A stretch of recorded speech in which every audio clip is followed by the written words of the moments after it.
Hello everybody, this is Ananya and today we are back with the second session from the Python series. Last session we had seen how to install the various IDEs of Python such as Eclipse and IDLE. So now that we have all our resources ready, let's get down to coding. Today we'll be covering the basic commands in Python, such as the basic print statements, then input output commands also. Then we'll be looking into comments, concatenating and data types. Alright, so let's start off with print statements first. Let's open, go to File, create a new PyDev project. Let's give the project a name. Let's say Python lecture 2. Alright, let's just click finish and your project will be ready. There you go, you have Python lecture 2. Right click on this, go to new and create a new file. Let's give it a file name, basics of python.py. Don't forget to give the py extension or else it just becomes a simple text document. So be careful to remember to give .py extension. Click on finish. Alright, we have our basics of Python file open for us.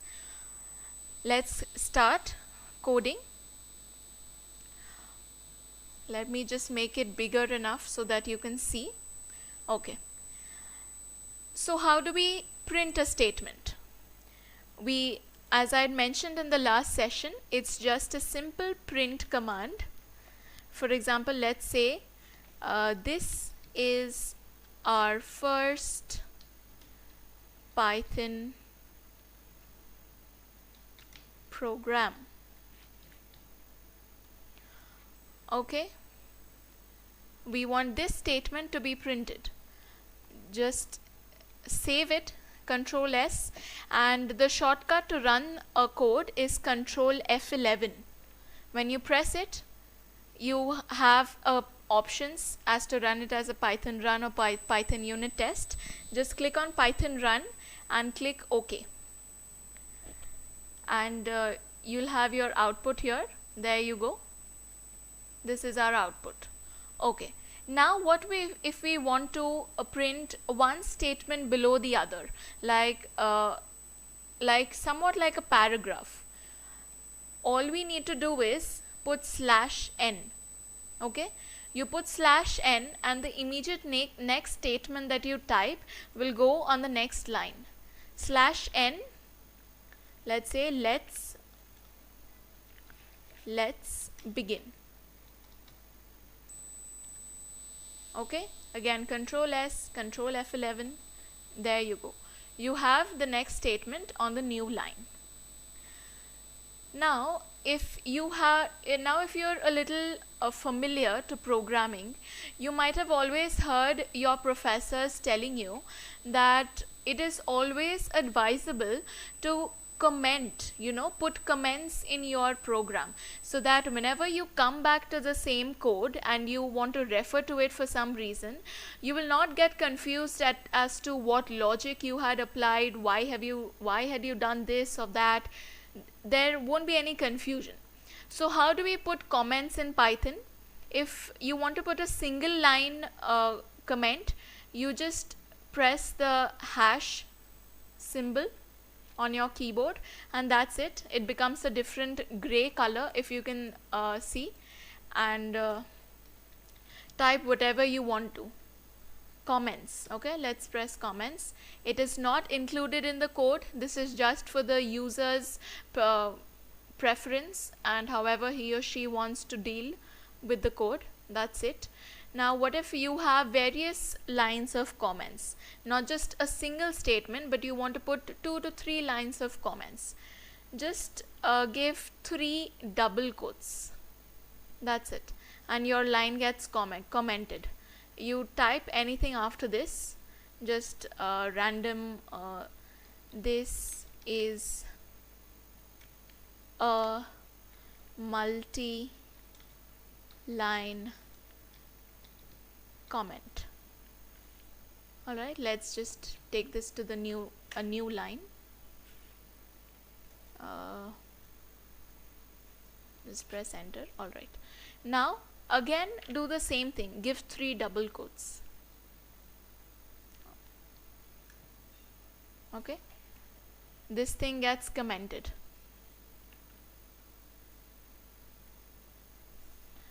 Press Ctrl S, Ctrl F11. That's it, it becomes your comment. Nothing, there's no error, no nothing. Alright, now we have seen a print statement, we have seen how to comment. Now let's go down to printing maybe numbers. What if you want to print a number? Let's take a variable num is equal to 5. Now we want to print this number. What do? Print in brackets num. That's it. Okay, save it and run it. There you have 5. Okay, you printed 5. Now what if you want the user to input a number and you want to print that number on the screen according to the user's preference? Okay, for example, let's take a basic option of printing an integer. Okay, so let's take another variable num2 is equal to int. Int is basically your integer number. So int, give your brackets, input, and give a statement so the user understands what to do. Enter any integer number. So what this statement basically does is, in the variable num2, you are telling the user to give an integer input with a user friendly statement saying enter any integer number. Okay, this is a syntax that you need to remember for taking any input. Okay, now let's print it. Print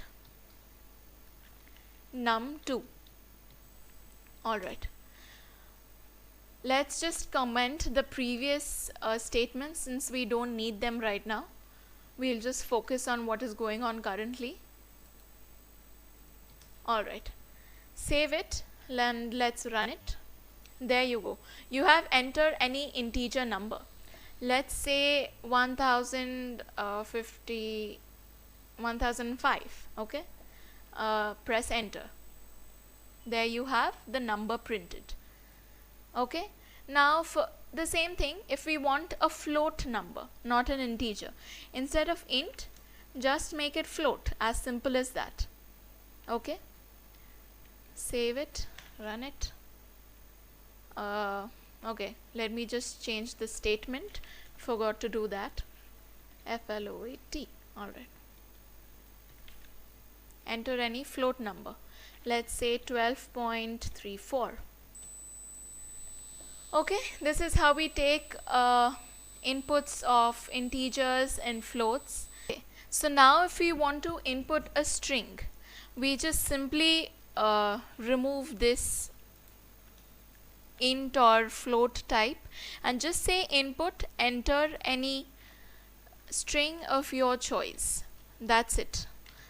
Enter any string of your choice. Okay, we'll just change the variable name. Let's keep it string 1. Okay, and we'll just print it.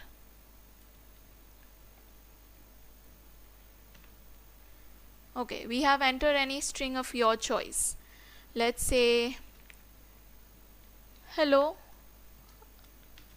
I'm learning to input a string. Okay, let's press enter, and there you have your string given to you. Now you might wonder that for integer and float we had typecasted our input, that is, we had taken int input of something or float input of something. So why don't we do anything for string as such? The reason is, whenever we are taking any input in Python, it by default assumes it to be a string. So whenever you want to carry out mathematical operations, you cannot deal with strings. Like, you cannot take 5 and 4 as a string and add them. It is not going to work. So you need to make them into integers and then carry out the operations. Okay, now for example, we want to say, let's go back to our number we had taken in the beginning. Let's say num1 is equal to int of input. Okay, enter any integer of your choice, and now what we want to do is, we just don't want to print the number. Okay, not just the number alone. What we want to do is, we want to say the number that you have input is, and then we want to print the number. So how do we do that? That means we need to concatenate a string, that is the print statement, and the number.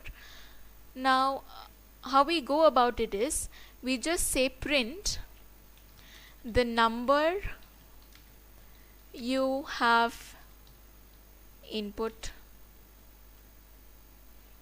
is, and after the double quote just give a comma and give the variable name, that is num1. Alright, just do this and your work is done. So basically, when you're concatenating a string and a number, you use the comma operator. Okay, so let's run this. Enter any integer of your choice, let's say 23. There you go, the number you have inputted is 23. Okay, but if you want to concatenate a string with a string, it's just a little different. All we do is remove the string input syntax and hold on, string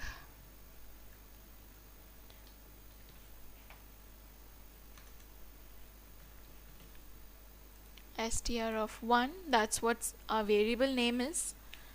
And I also hope you all know that you all cannot start with numbers or any random symbol as your variable name.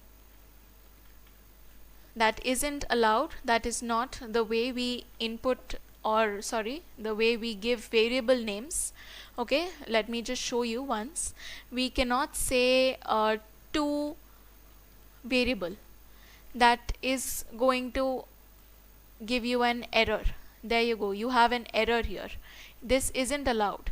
You have to say, you have to start with the letter only, and after that you cannot put, if you want to say variable 1, okay, you cannot put variable dot 1. That again will be an error. What you have to do is give an underscore 1, then it will remove the error. Okay, now it's still showing the error because it needs to have some input or a statement that assigned to it. Okay, alright, let's go back to our concatenating strings. So we have enter any string of your choice. The string you have input is str1. Now all we do is remove the comma and put a plus sign. Okay, that is how you concatenate two strings using the plus sign.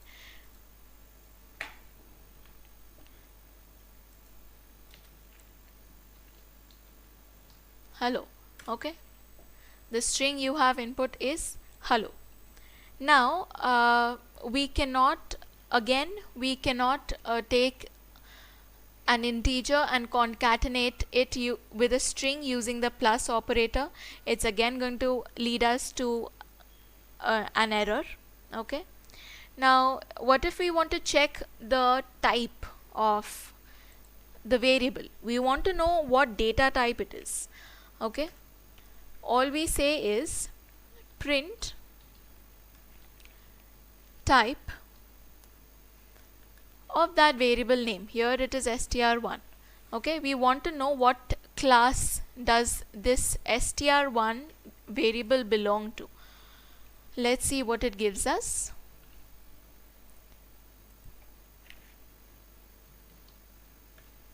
See, what you got is str1 belongs to class string. Okay, let's take an integer. I'll comment this for now that we've understood how it works. Let's just say int again. Okay, I'm not changing variables since you understand what is going on. Let me say 12. Okay, see, the number that we gave is of class int. Okay, you can play about like this and learn various keywords and inbuilt functions that Python provides us. Again, let's just try one last thing. If we want to check here, what we were doing is we were getting to know what class the variable belongs to. Now if we want to check if the string 1 belongs to integer class, we are checking this time. Okay, we use the function instance, that is instance. We are checking, is it an instance? So is instance, in brackets you first provide your variable name str1 and then you press the class name that you want to check. Alright, we run it, we give a number. See, the first print statement gives you class int here, and the second print statement, that is of checking is instance, it gives you a boolean value that is true, that yes, variable str1 belongs to the integer class. Alright, now let's just check a fun fact here. What if I want to do an addition of two float numbers? Okay, so let's take print 1.1 plus 2.2. Alright, let's see what this gives us. Let me just comment the previous